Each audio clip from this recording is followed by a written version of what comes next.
I'm sorry, I can't assist with that request. I'm sorry, I can't assist with that request. She repeated it back in a tone that made it sound offensive. Not Karen, but Sophia. That name means everything to me. I started explaining. Ryan was in my arms for 8 months. She cut me off. After his father left, I raised him by myself. I sacrificed everything for that boy. And you can't give me this one thing? Karen, it's not personal. It's my grandmother's name. Her laugh wasn't amused. So the woman who raised your husband is less important than someone I never met? Is that what you mean? That's not what I'm saying. I tried to clarify. Then what do you mean? She snapped. Because it sounds like you're saying I don't matter. That you don't value 30 years of my effort. Her voice kept rising. I made the mistake of saying, let's discuss this later when you've calmed down. She stepped closer. I backed up, right toward the stairs. Calm down? You're in my house telling me my name isn't good enough for your child, and I need to calm down? You know what I think? I think since the day you met Ryan, you've been trying to push me out. You want him all to yourself. That's not true, Karen. Please understand my perspective. I felt sweat forming on my forehead. Then prove it. Change the name. I can't do that, Karen. Something in her expression shifted, cold in a way I hadn't seen before. Wrong answer. Before I processed what was happening, her hand hit my chest, shoving me hard. I lost balance instantly. My reflex was to protect my stomach as my hips slammed onto the steps. One thought filled my mind: keep the baby safe. The impact knocked the air out of me. I lay at the bottom, staring upward. For a moment, I saw Karen at the top of the stairs, her arms still extended, her face almost satisfied. Then, she suddenly changed her expression and hurried down crying. Oh God, she slipped. I tried to grab her. Someone called 911. Ryan forced his way through the crowd and knelt beside me. Are you okay? Can you move? Is the baby all right? Karen stood behind him, saying I lost my balance and she tried to help me. Ryan, she pushed me, I said. She shoved me. Karen's tears stopped instantly. She stared at me like a cornered animal. Ryan, are you hearing this? You hear what she's accusing me of? She grabbed his arm. I would never hurt my grandchild. I tried to catch her. She hit her head. She's confused. She doesn't know what she's saying. Silence followed. Ryan looked between us, visibly overwhelmed. Just give her space, Mom. She collapsed onto the couch, sobbing. The ambulance arrived. Ryan held my hand the entire ride, asking repeatedly if I felt okay and promising everything would be fine. But his face told me he didn't know which version to believe. At the hospital, I was connected to monitors. After what felt like hours, we learned the baby was safe. Relief hit me so hard, I cried uncontrollably. Ryan cried too. Then he asked what really happened. I repeated the truth. His long silence afterward made my stomach twist. The name upset her, he said quietly. But she wouldn't physically hurt you. I know that. You probably lost your balance. Ryan, she put her hand on my chest and pushed me. He squeezed my hand, almost like he was comforting someone delusional. You went through something traumatic. You're exhausted. Maybe your mind interpreted her reaching out differently. His eyes said everything. He needed his mother to remain innocent. I had no strength left. My hip hurt. The monitors beeped steadily, and our daughter's heartbeat filled the room. I just wanted peace. Maybe it happened fast, I finally said. Maybe I'm not completely sure what I felt. He relaxed instantly and kissed my forehead. Let's focus on the baby. But as I lay awake that night, with my hand on my stomach. I replayed the moment endlessly. Her hand flat on my chest, the sudden emptiness under my feet. I knew exactly what I felt. And I knew Karen was at home, rewriting the story to the rest of the family. By morning, her version would replace the truth. I had about 10 hours. By the next morning, Karen's story had already spread.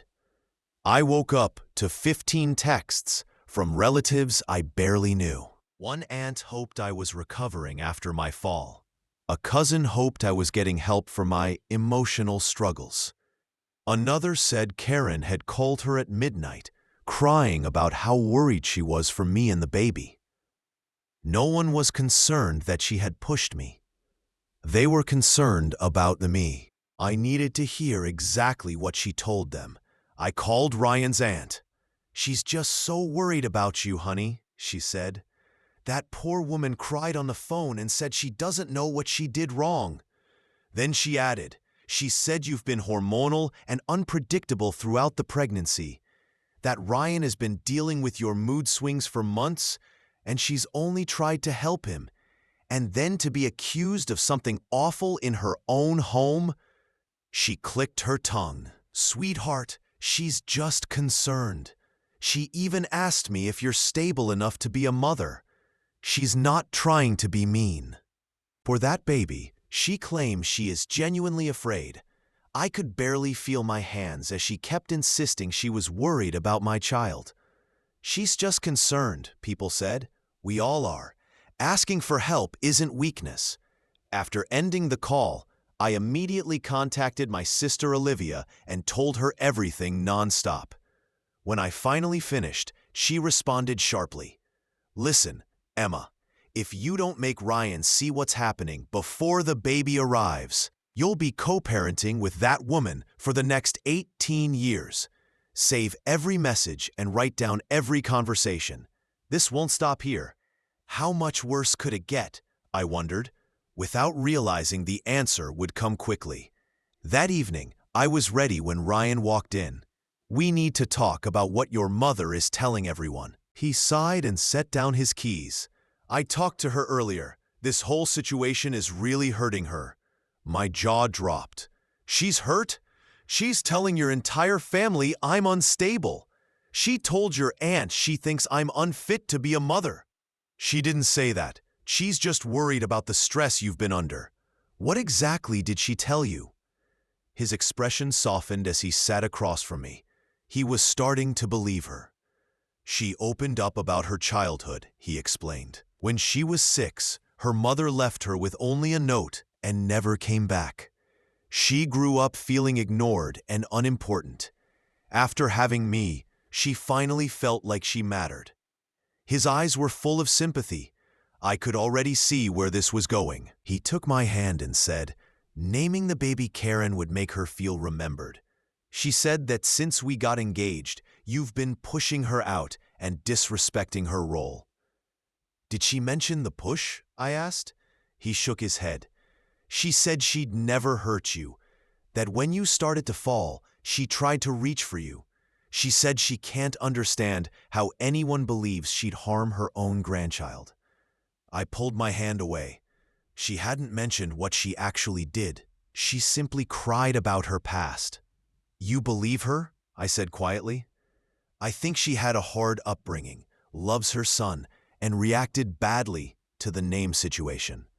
But I don't believe she pushed you. That doesn't make sense. It goes against everything I know about her." I realized then that if he acknowledged what happened, it would destroy the image he built of his mother. He couldn't believe me, not because he thought I was lying, but because the truth would break him. And Karen knew that. She spent 3 decades making herself the center of his life, the devoted mother abandoned as a child. She wasn't simply denying the shove. She was protecting the story she built. "She's telling your family I'm mentally unstable," I said. "She's afraid," he replied. "She thinks you're taking me away from her. You're defending the woman who nearly endangered our daughter." My voice felt flat. He stood, grabbed his keys, and said, "I can't do this tonight." Karen had made a terrible choice and was now planning carefully. That's how it happened. She expected me to stay quiet for the sake of peace. She didn't realize that the moment I hit the bottom of those stairs, something changed. She wasn't dealing with the woman who married her son anymore. She was facing a mother protecting her child. If no one would stand up for me, I would uncover the truth myself. Someone at that party saw something. There is always someone who notices. I would start making calls the next morning. The only person who hadn't sent me a performance of concern or asked about my emotional state was Ryan's cousin Lily, who had been at the party. I believed she might be honest. She called me within 10 minutes of receiving my message. "I wondered when you'd reach out," she said. "I didn't know if you wanted to hear from anyone right now, but I do want to say something. If anyone saw what happened on the stairs, please tell me." When she fell silent, I could hear her breathing. "I didn't see the actual push," she finally said. I felt helpless. How was I supposed to win this? "But," she continued, "I did see her face right before you fell." She paused. She didn't look shocked.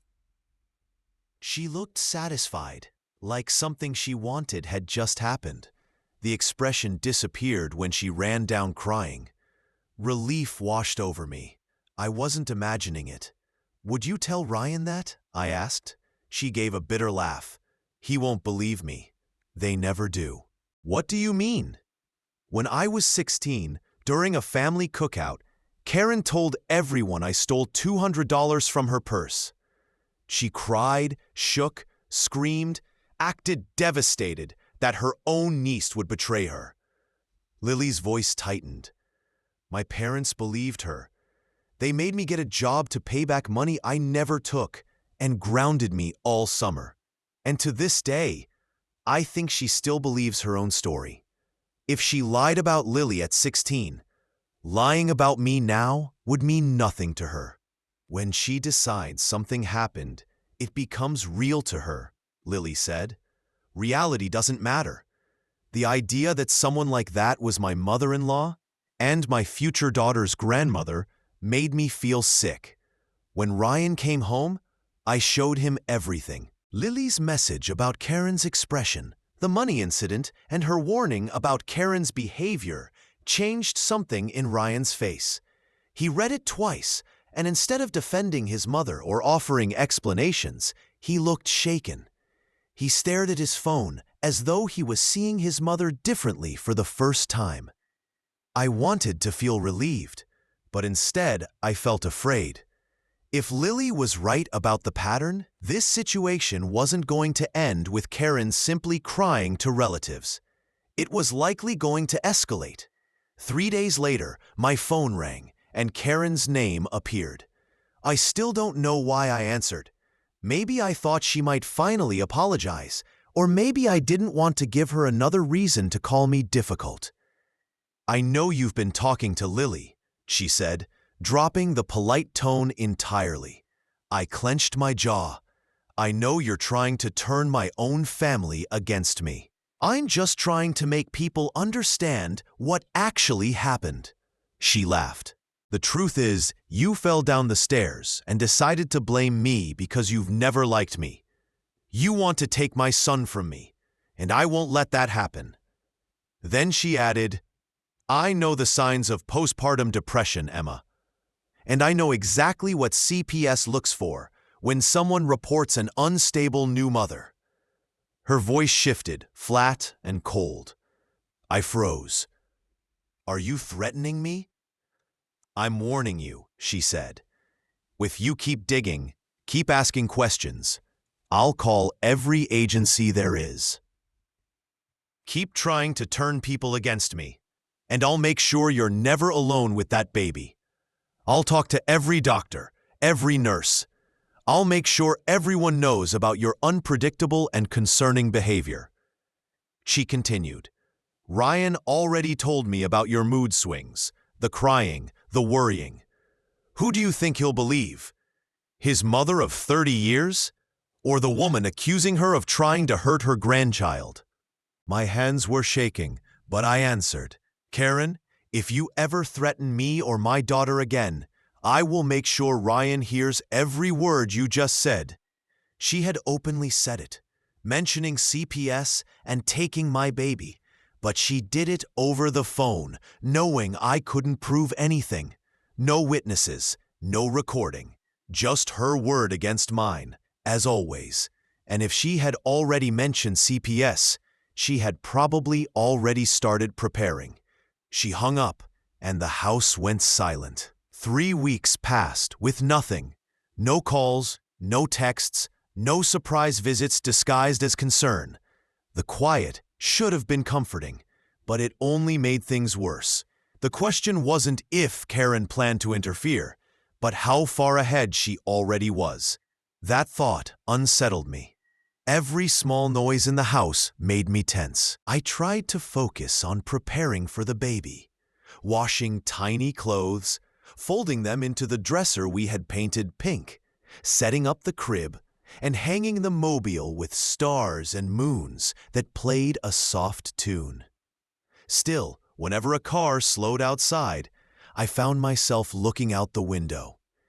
Ryan said maybe his mother was finally thinking about her actions, but I noticed him checking his phone constantly, waiting for something he wouldn't admit he was waiting for.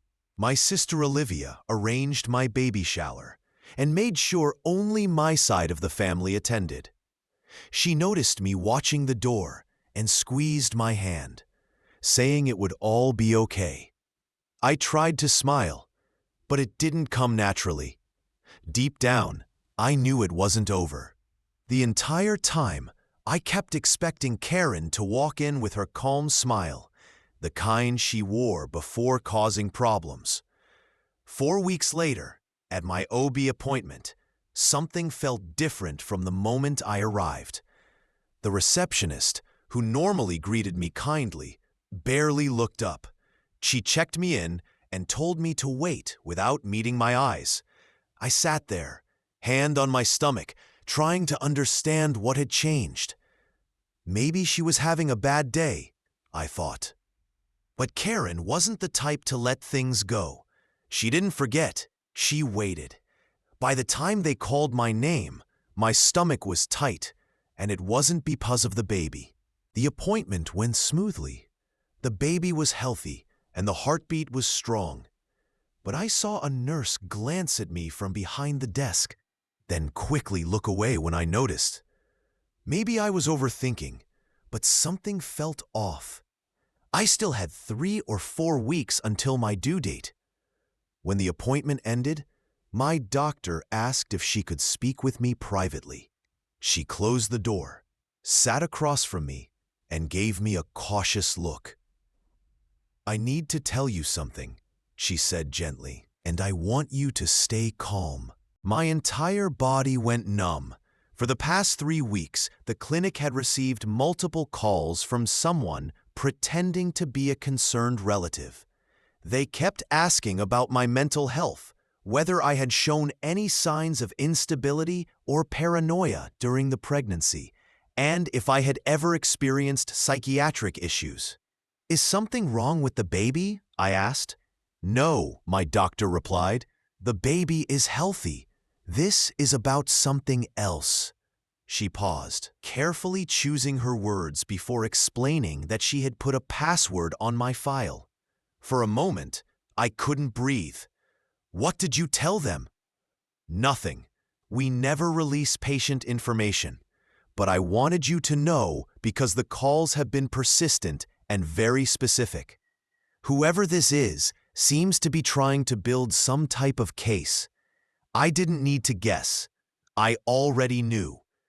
My doctor added that she was documenting every call in my chart, in case I needed proof later. I thanked her and left the office with my hands shaking. Karen wasn't just talking anymore. She was actively taking steps. No one could access my information now, not even family, without the password. Still, the very next morning, I received another strange call at work. Someone, claiming to be a friend, asked if I had been acting unstable lately and mentioned that I was pregnant. They suggested someone check on me. Did they leave a name? I asked. No, the receptionist said. 3 days later, my manager asked to speak with me. She looked concerned, unsure how to approach the subject. I explained it was a family situation and that I was handling it. She nodded, but I could see doubt behind her eyes. The caller told her they wanted to stay anonymous, but insisted she watch for warning signs. Karen didn't need people to fully believe her. She just needed to plant doubts.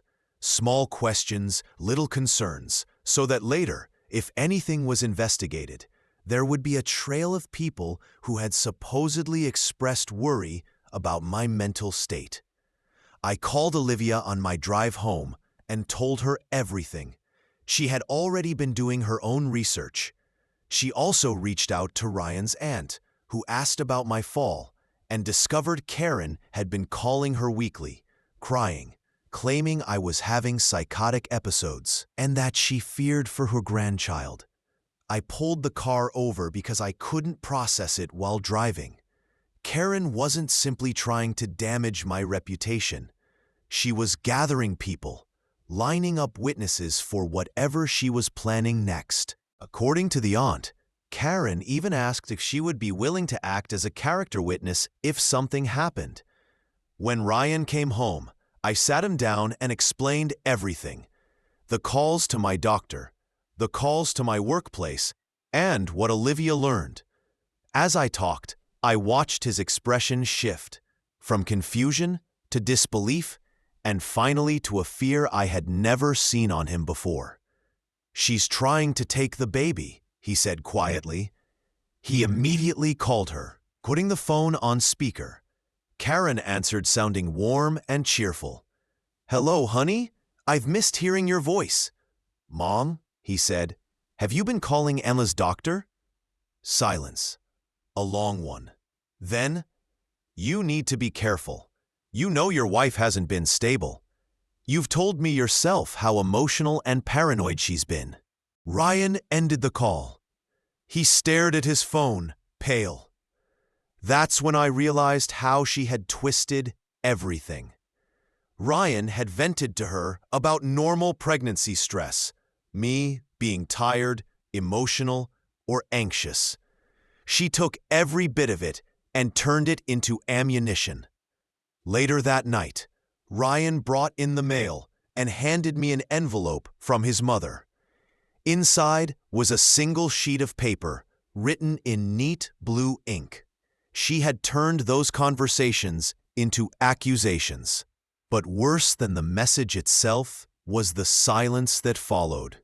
The note said, "All you had to do was name her after me." And beneath it, written with a slight slant, "Enjoy these final weeks together." As I reread it, my hands shook so violently the paper rustled. Ryan read it afterward, and his face drained of color. We both sat quietly, unsure what to say. It hit me that she had walked right up to our house and placed it in our mailbox herself. While we were inside, unaware she was just outside our door. She wasn't hiding anymore. That night, I lay in bed with my hand on my belly, feeling my baby kick, thinking about that message. I went into labor at 38 weeks on a Friday morning.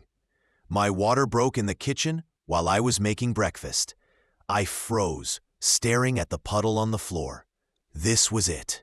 Karen had made it clear she wouldn't miss the birth, and the timing made me uneasy. When we arrived at the hospital, Ryan immediately informed the staff that his mother was not allowed inside under any circumstances. "If she shows up," he told them, "call security. Don't talk to her. Don't let her speak to anyone." He drove me there, speeding slightly the whole way. As soon as we parked, he held my face in his hands. "She's not getting anywhere near you," he said. "I promise." The nurse appeared surprised by his tone, but she nodded and noted it in my file. Ryan had been supportive through everything, but after that note, he fully understood what I had been trying to tell him. During labor, I squeezed his hand so hard I was sure I'd crush his fingers. He never complained, staying right beside me through every contraction. 6 hours in, Ryan suddenly looked toward the door. "No, no, no," he muttered. The shouting grew louder. He kept trying to reassure me, telling me I was doing great, that our daughter Sophia was almost here. But I recognized the voice approaching from down the hall. Before I could stop him, Ryan rushed out. I heard his voice mixing with Karen's as she yelled about her rights, her grandbaby, and insisted we were keeping her from her own family. Another contraction hit, and all I could do was grip the bed rails and breathe. Down the hall, "You need to leave," Ryan said. "Honey, I'm just worried about the baby. You know she's unstable. You told me yourself." I said, "Leave. I'm your mother. I have the right to be here when my grandson is born." "You have no rights," he said, firm and quiet. "When you shoved my pregnant wife down the stairs, you lost them." "I didn't shove her. She fell. Why won't anyone believe me? I've only ever loved this family, and now I'm treated like a criminal." "You called her doctor. You called her job. You contacted CPS. You left a note telling her to enjoy her final weeks. You crossed every line. I gave up my whole life for you, Ryan, and this is how you repay me? You choose her over your own mother?" "Yes, I choose my wife. I choose my daughter. And if you don't leave this hospital, I will call the police myself. You're not a worried grandmother, you're a stalker. How dare you talk to me like that after everything I've sacrificed for you?" The nurse returned, looking shaken. "Ma'am, your husband is dealing with the situation, but she's asking to speak with a social worker. She's saying you've threatened to harm yourself." I actually laughed, even through the next contraction. Of course she would say that. About 25 minutes later, a woman in a blazer entered and introduced herself. I explained clearly. At 6 months pregnant, my mother-in-law pushed me down the stairs because I wouldn't name my daughter after her. I told her exactly what happened. Karen had asked repeatedly about the name. Ryan and I had chosen Sophia in honor of my grandmother, the woman who raised me during my parents' divorce. Karen hadn't liked it from the start.